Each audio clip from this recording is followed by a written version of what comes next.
Hello नमस्ते नमस्कार हजुरलाई स्वागत छ एसएलडी रुममा। आज चाहिँ हामीहरू ह्युमन रेस्पिरेटरी सिस्टमको बारेमा पढ्छौँ। ल त्यही चाहिँ आज स्टार्ट गरौँ ह्युमन रेस्पिरेटरी सिस्टमको बारेमा। खासै गाह्रो छैन र इजी पनि छैन। योबाट चाहिँ एमसिक्यूहरू बढी मार्क आउँदैन, 2 देखि 3 मार्क आउँछ, त्यतिको पनि आउँदैन खास गरेर। ल अलिअलि चाहिँ बुझ्नुपर्छ त्यो पनि। एनइबीको लागि चाहिँ 8 मार्कको चाहिँ फिक्स आउँछ। एनइबीमा चाहिँ 8 मार्कको स्योर क्वेसन हो यो। यसबाट ह्युमन रेस्पिरेटरी सिस्टमको एक्सप्लेनेसन डिस्क्राइब गर्न भन्छ, साथसाथमा फिगर पनि भन्छ बनाउनको लागि। ल स्टार्ट गरौँ। सबभन्दा पहिला इन्ट्रोडक्सनबाट जाउँ। इन्ट्रोडक्सनबाट what is the respiration, respiration भनेर लेख्यो पहिला। सबभन्दा पहिला त्यो जानु, what is the respiration. Respiration. What is the respiration? Respiration is the catabolic process of breakdowns of glucose by the oxidation to release energy. Energy release गर्नको लागि चाहिँ ग्लुकोज अक्सिडाइज भएर कार्बन डाइअक्साइड र हाइड्रोजन बनाउँछ। Carbon dioxide र hydrogen बनाउँछ र साथसाथमा एनर्जी पनि रिलिज हुन्छ। त्यो एनर्जी रिलिज चाहिँ एटिपीको फर्ममा हुन्छ। एटिपीको फर्ममा, एडिनोसाइन ट्राइफोस्फेटको फर्ममा चाहिँ रिलिज हुन्छ। त्यस्तै यो चाहिँ रिलिज हुँदा, रेस्पिरेसन चाहिँ रिलिज हुँदा यसो चाहिँ रियाक्सन हेर, रियाक्सन इन्भल्भमा के छ यहाँ हेर। C6H12O6 मा चाहिँ O2 हामीले लिएको इन्टेक गरेको अक्सिजन चाहिँ आएर यहाँ मिक्स हुन्छ र के फर्मेसन हुन्छ, कार्बन डाइअक्साइड र हाइड्रोजन र कार्बन डाइअक्साइड र वाटर फर्म हुन्छन्। वाटर चाहिँ हाम्रो बडीको लागि चाहिँ गइहाल्छ र कार्बन डाइअक्साइड त्यो ब्लडमाबाट चाहिँ फेरि चाहिँ निस्किहाल्छ हाम्रो बडीबाट र इनर्जी रिलिज हुन्छ। इनर्जी चाहिँ एटिपीको फर्ममा हाम्रो सेलले लिइहाल्छ। अब चाहिँ आऊ रेस्पिरेसनमा इन्भल्भ हुने steps involve in the respiration. रेस्पिरेसनमा इन्भल्भ हुने चाहिँ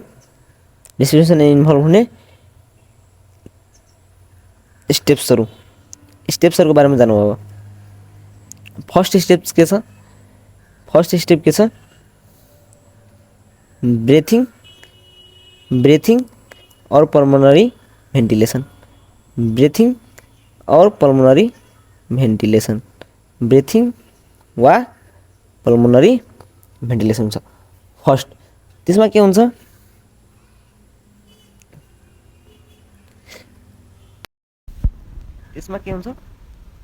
ब्रेथिङ इन्टेक इन्हेल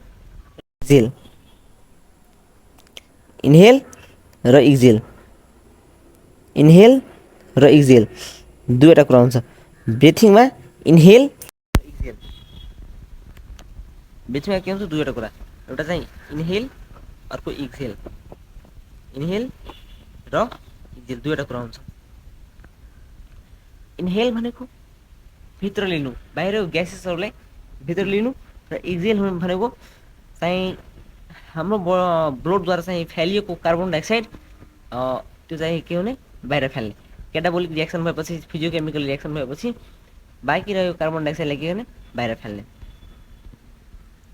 त्यो थियो फर्स्ट स्टेप के भ्याल्यु, ब्रेथिङ और पल्मोनरी भेन्टिलेसन।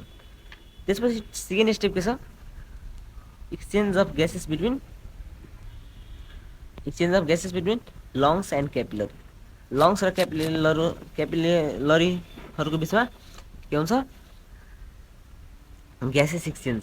अब कस्तो ग्यासेस एक्सचेन्ज, अब हामी चाहिँ अक्सिजन चाहिँ लिन्छौँ, ब्लडमा चाहिँ मिक्स भएको कार्बन डाइअक्साइड बाहिर निस्किनुको लागि लङ्सको एल्भुलाई थ्रु के हुन्छ, एल्भुलाई थ्रु चाहिँ ब्लडबाट चाहिँ कार्बन डाइअक्साइड बाहिर निस्किन्छ र अक्सिजन चाहिँ के हुन्छ, भित्र जान्छ। यही हो exchange of gases between lungs and capillary. Lungs र अनि क्यापिलरी यो। त्यसपछि थर्डमा के छ, थर्डमा ट्रान्सपोर्ट अफ ग्यासेस, थर्डमा transport of gases through blood cells. Blood सेल्सहरूबाट चाहिँ ग्यासेसहरू ट्रान्सफर हुने। अब ब्लडको काम के हो, यहाँ चाहिँ ग्यासेसहरू transportation of the carbon dioxide and oxygen, oxygen र कार्बन डाइअक्साइडको के गर्ने, ट्रान्सपोर्टेसन गर्ने। ल अब फोर्थमा के छ, exchange of gases between blood and tissue. Blood र टिस्युको बिचमा चाहिँ ग्यासेसहरू एक्सचेन्ज हुने। अब हेर, ब्लड हामीले चाहिँ हाम्रो चाहिँ ब्लड हुन्छ, त्यो ब्लड चाहिँ अब विभिन्न अर्गन्सहरूले आफूले क्यारी गरेको अक्सिजन विभिन्न चाहिँ अर्गन्सहरूको टिस्युलाई चाहिँ गएर पुगाउने काम गर्छ।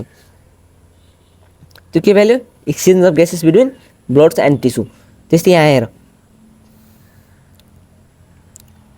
यहाँ चाहिँ छ यसरी चाहिँ ब्लड चाहिँ गइरहेको हुन्छ र यहाँ चाहिँ क्यापिलरीहरू आएछ र तलतिर टिस्युहरू आएछ।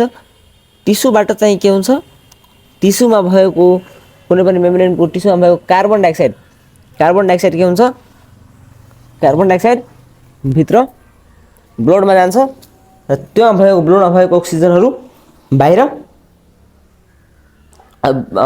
चाहिँ टिस्युमा चाहिँ आउँछ। र फिफ्थ के छ, फिफ्थ चाहिँ सेलुलर रेस्पिरेसन।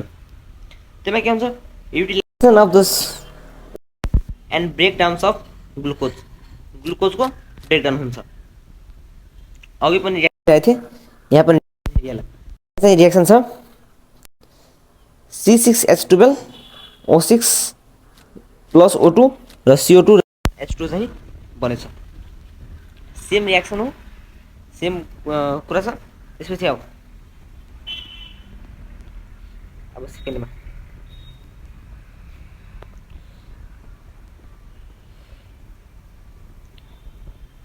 अब रेस्पिरेसनको टाइप्स अफ रेस्पिरेसन। यहाँ हेर, टु टाइप्स अफ रेस्पिरेसन हुन्छ। एउटा चाहिँ एक्सटर्नल रेस्पिरेसन अनि अर्को इन्टर्नल रेस्पिरेसन। रेस्पिरेसनको दुईवटा टाइप हुन्छ, एउटा चाहिँ एक्सटर्नल रेस्पिरेसन अनि एउटा अर्को इन्टर्नल रेस्पिरेसन। एक्सटर्नल रेस्पिरेसन भनेको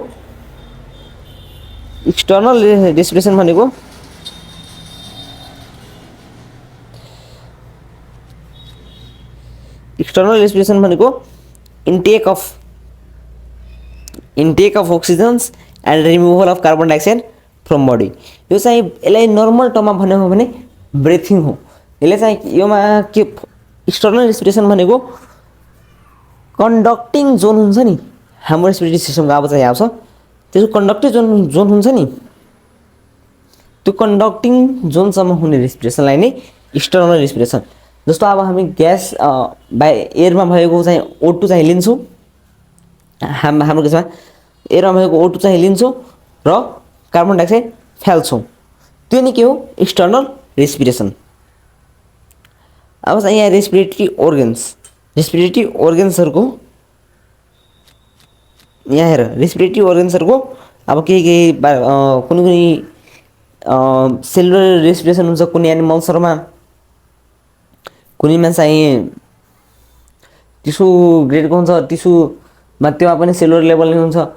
अनि ओरियन्सहरूमा गिल्सबाट हुन्छ, कुनैमा जेनरल बडी सर्फेसहरूबाट हुन्छन्, कुनैमा लङ्सबाट हुन्छ। त्यही यहाँ कुरा दिएको छ।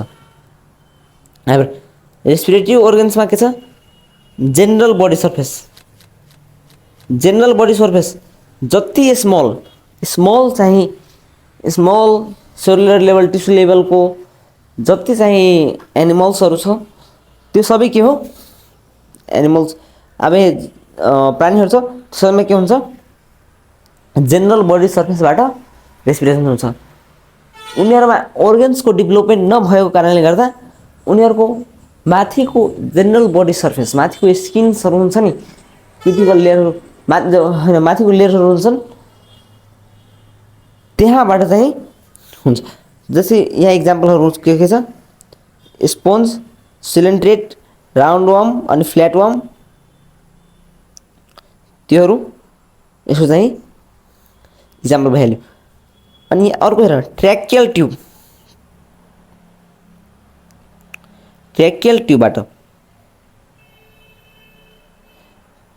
ट्युबबाट अब कसमा अब इन्सेक्टहरूमा हेर इन्सेक्टहरू र बुक्स लङ्सहरू हुन्छ नि तिनीहरू वा एराक्निड्सहरूमा के हुन्छ ट्र्याकियल ट्युबबाट के हुन्छ रेस्पिरेसन हुन्छ। अब मोइस्ट स्किनमा हेर मोइस्ट स्किनमा के हुन्छ अर्थवर्म र फ्रोग हामीले फ्रोग पढ्यो अर्थवर्म पनि पढ्यो 11 मा। यसमा के हुन्छ उनीहरू स्किनबाट चाहिँ के गर्छ रेस्पिरेसन गर्ने काम गर्छ। अर्थवर्ममा चाहिँ फुलिकेस चाहिँ मोइस्ट स्किनबाट नै हो तर फ्रोगमा चाहिँ गिल्सबाट पनि हुन्छ जेनरल बडी सर्फेसबाट पनि हुन्छ लङ्सबाट पनि हुन्छ। त्यसपछि के छ गिल्सबाट के छ एक्वेटिक अर्थ्रोपोड मलुस्का फिसेस यिनीहरूमा के हुन्छ गिल्सबाट जति चाहिँ एक्वेटिक एनिमल्सहरू छ एक्वेटिक एनिमलमा के हुन्छ गिल्सबाट हुन्छ। अब लङ्सबाट के हुन्छ के भन्छ टेरेस्ट्रियल एनिमल्सहरू भन्छ टेरेस्ट्रियलमा जमिनमा बस्ने जनावरमा हुन्छ। अब फ्रोगलाई हेरेर फ्रोगमा के हुन्छ फ्रोग त बोथ टेरेस्ट्रियल एन्ड एक्वेटिक दुवै हो। त्यसै यो लङ्समा चाहिँ रेप्टाइल्स परिहाल्यो बर्ड्स परिहाल्यो र म्यामल्स परिहाल्यो। अब चाहिँ यो नर्मली बुझ्ने हो भने एक्सटर्नल रेस्पिरेसनको बारेमा यहाँ हेर इन्भाइरोमेन्टबाट O2 र CO2 के हुन्छ रेस्पिरेटिभ अर्गन थ्रु चाहिँ बडीमा जान्छ। इन्भाइरोमेन्टमा भएको O2 र CO2 को एक्सचेन्ज चाहिँ के हुन्छ रेस्पिरेटिभ अर्गन्स र त्यो रेस्पिरेटिभ अर्गन्स जेनरल बडी सर्फेस पनि हुनसक्छ ट्र्याकियल ट्युब पनि हुनसक्छ मोस्ट स्किन पनि हुनसक्छ गिल्स पनि हुनसक्छ लङ्स पनि हुनसक्छ। जस्तै यहाँ इक्जाम्पलमा छ इनएक्वेटिक एनिमल्स वाटरमा के हुन्छ वाटरबाट O2 र CO2 के हुन्छ गिल्सबाट चाहिँ यसको रेस्पिरेटिभ अर्गन के छ गिल्सबाट के हुन्छ रेस्पिरेसन हुन्छ। यसको इक्जाम्पल के भइहाल्यो फिस यसको इक्जाम्पलमा के भइहाल्यो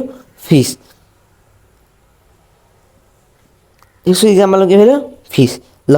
अब इन्टर्नल रेस्पिरेसन हेरौँ इन्टर्नल रेस्पिरेसन अब इन्टर्नल रेस्पिरेसनमा हेर एक्सटर्नलमा के हुन्छ इन्टेक र इनहेलको कुरा मात्र छ इन्टेक र इनहेल वा एक्सहेलको ब्रिथिङको मात्र कुरा छ। त्यो चाहिँ बाहिरको कुरा भयो ग्यास एक्सचेन्ज हुन्छ ग्यास चाहिँ बाहिर जान्छ आउँछ त्यो चाहिँ भयो। अब इन्टर्नल रेस्पिरेसन भनेको सेलमा र फ्लुइड मिडियम बिचमा कसरी हुन्छ त्यही यहाँ छ gases exchange between cells and the fluid medium र सेल्सहरूको बिचमा हुन्छ जुनमा के हुन्छ utilization of the oxygens and production of the carbon dioxide by cell. त्योमा इन्टर्नल रेस्पिरेसनमा ग्यासेस एक्सचेन्ज चाहिँ सेलहरूबाट हुन्छ सेलुलर रेस्पिरेसन हुन्छ। यसमा सेल र फ्लुइड मिडियमबाट अघि चाहिँ यहाँ भनेको थिएँ मैले यहाँ चाहिँ हेर त सेल र यहाँ त सेल र क्यापिलरीबाट के हुन्छ रेस्पिरेसन सेल र क्यापिलरीबाट हुन्छ। ल यही कुरा हो। अब इन्टर्नल रेस्पिरेसन त्यही हो ग्यासेस एक्सचेन्ज केमा हुन्छ सेल वा टिस्युबाट चाहिँ फ्लुइड मिडियममा चाहिँ ग्यास एक्सक्रिसन हुन्छ, जुनमा चाहिँ युटिलाइजेसन अफ अक्सिजन चाहिँ युटिलाइज हुन्छ सेलद्वारा, र कार्बन डाइअक्साइड के हुन्छ, production of the carbon dioxide चाहिँ रिलिज हुन्छ। ल अब चाहिँ डिफ्रेन्सिएट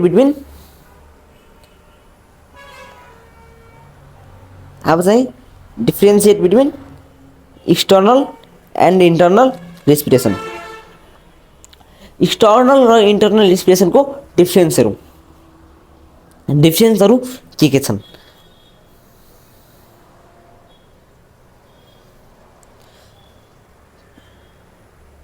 ल यहाँबाट हेर, एक्सटर्नल रेस्पिरेसन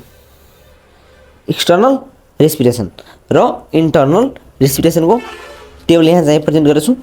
तिमीहरू सन्दर्भमा साइट अफ एक्सचेन्जमा के छ?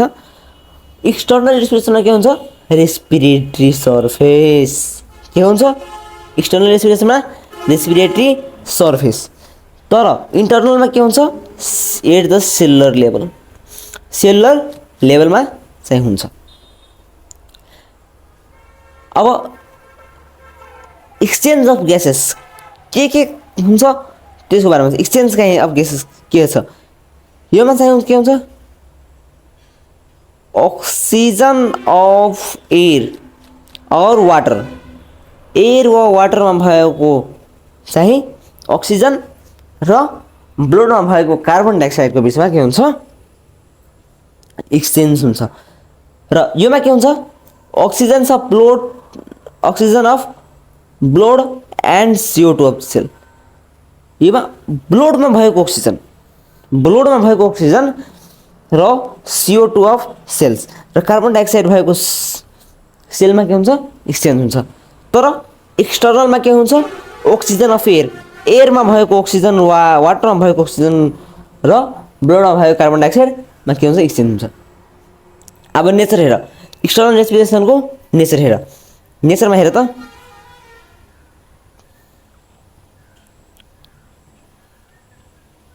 नेचरमा के छ? Physical process. एक्सटर्नल रेस्पिरेसनको नेचरमा के छ? Physical process. तर यसमा हेर त, फिजियोकेमिकल प्रोसेस। इन्टर्नलमा फिजियोकेमिकल प्रोसेस वा क्याटाबोलिक प्रोसेस हुन्छन्, तर एक्सटर्नलमा के हुन्छ? फिजिकल प्रोसेस मात्र। प्रोसेस इन्टर्नलमा के छ? Physiochemical process. त्यस्तै चाहिँ इनर्जीमा हेरौँ। इनर्जी के छ यसको? इनर्जी के छ? इनर्जीमा के छ? इनर्जी के छ? Food is not oxidise so no energy produced. Energy के योमा प्रोड्युस हुँदैन। एक्सटर्नल रेस्पिरेसनमा के हुन्छ? इनर्जी प्रोड्युस हुँदैन। तर food is oxidise and energy is produced. Energy के हुन्छ? यसमा प्रोड्युस हुन्छ, तर एक्सटर्नलमा प्रोड्युस हुँदैन। त्यस्तै अब इन्जाइमको कुरा हेरौँ। इन्जाइममा के छ? Enzyme are not involve. इन्जाइमहरू इन्भल्भ हुँदैन। एक्सटर्नल रेस्पिरेसनमा के हुन्छ? इन्जाइम्सहरू इन्भल्भ हुँदैन, किनकि फिजिकल प्रोसेसमा के हुन्छ? हामीले पम्पिङको बारेमा हुन्छ, रिल्याक्सेसन कन्ट्र्याक्सनको बारेमा हुन्छ, त्योमा चाहिँ इन्जाइमको काम आएन। त्यसैले त्योमा के हुन्छ? इन्जाइमको इन्भल्भ हुँदैन। तर इन्टर्नलमा के हुन्छ? सेलुलर रेस्पिरेसन, त्योमा फिजियोकेमिकल चेन्जेसहरू हुन्छ। त्यसैले a large number of enzymes are involve. Large number of enzymes involve हुन्छ। त्यस्तै अब aerobic respiration and anaerobic respiration. Differences aerobic respiration and anaerobic respiration. Aerobic भन्नाले प्रेजेन्स अफ अक्सिजन हुन्छ त्यति बेला हुने respiration aerobic respiration. occurrence in the presence of O2, in the absence of O2. Anaerobic भन्नाले in the absence of CO2. anaerobic भन्नाले aerobic भन्नाले presence of O2 को। aerobic भन्नाले occurs inside the mitochondria। माइटोकोन्ड्रियाको भित्रमा चाहिँ रेस्पिरेसन हुन्छ। अनि both glycolysis and Krebs cycles चाहिँ हुन्छ। ग्लाइकोलाइसिस र क्रेब्स साइकल दुवै चाहिँ योमा हुन्छ। तर एनारोबिकमा के हुन्छ, आउटसाइड अफ माइटोकन्ड्रिया र ग्लाइकोलाइसिस मात्र हुन्छ। आउटसाइड अफ माइटोकन्ड्रिया ग्लाइकोलाइसिस मात्र हुन्छ। योमा के हुन्छ, अलवेज प्रोड्युस CO2,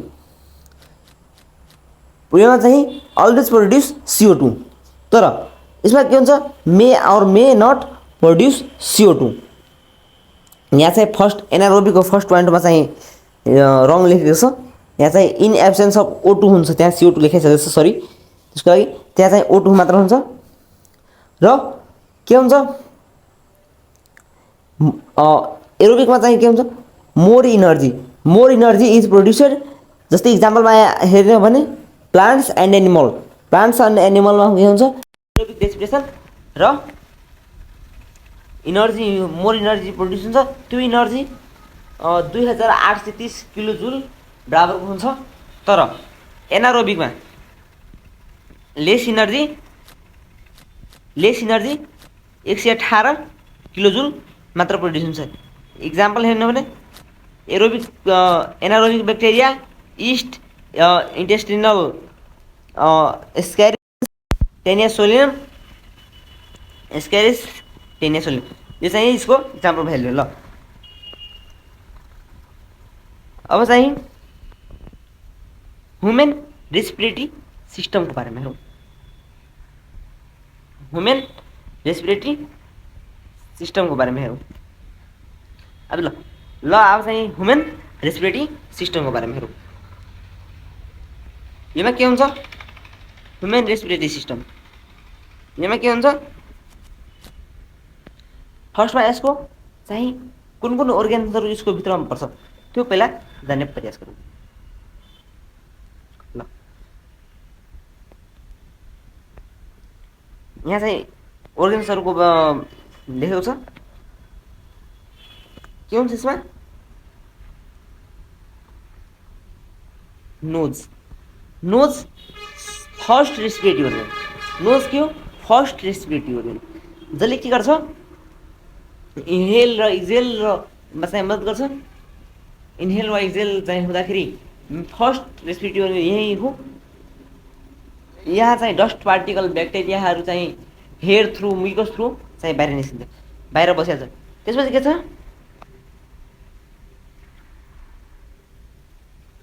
प्यारानेसल साइनेसिस, यो चाहिँ एयर क्याभिटीहरू हुन्छ जुन चाहिँ नेजल च्याम्बरलाई चाहिँ नेजल च्याम्बरको माथितिर हुन्छ। ल त्यसपछि के छ, फेरिङ्स, त्यसपछि ल्यारिङ्स। ल्यारिङ्स भन्नाले चाहिँ आवाज भोकल चाहिँ निकाल्नेमा चाहिँ यसको नाम छ फेरिङ्स र ल्यारिङ्सको। त्यसपछि ट्र्याकिया, दिस पार्ट ट्र्याकिया, के हुन्छ, ट्र्याकिया। त्यसपछि के छ, प्राइमरी ब्रोङ्काई, त्यसपछि सेकेन्डरी ब्रोङ्काई, त्यसपछि टर्टियरी ब्रोङ्काई र ब्रोङ्क्युल्सहरू हुन्छ। लङ्सभित्र चाहिँ गएर चाहिँ त्यहाँ सेकेन्डरी, टर्सरी र ब्रोङ्क्युल्सहरू पाइन्छ। बाहिरतिर चाहिँ लङ्सको हाम्रो घाँटी हुन्छ, त्यो के भ्यालु ट्र्याकिया, त्योमा चाहिँ सी सेप्ट चाहिँ बोल्ने चाहिँ के हुन्छ, घेरिएको हुन्छ। लङ्समा हेर्नु भने यहाँ चाहिँ एल्भुलार मेम्ब्रेन चाहिँ हुन्छ। एल्भुलाई हो।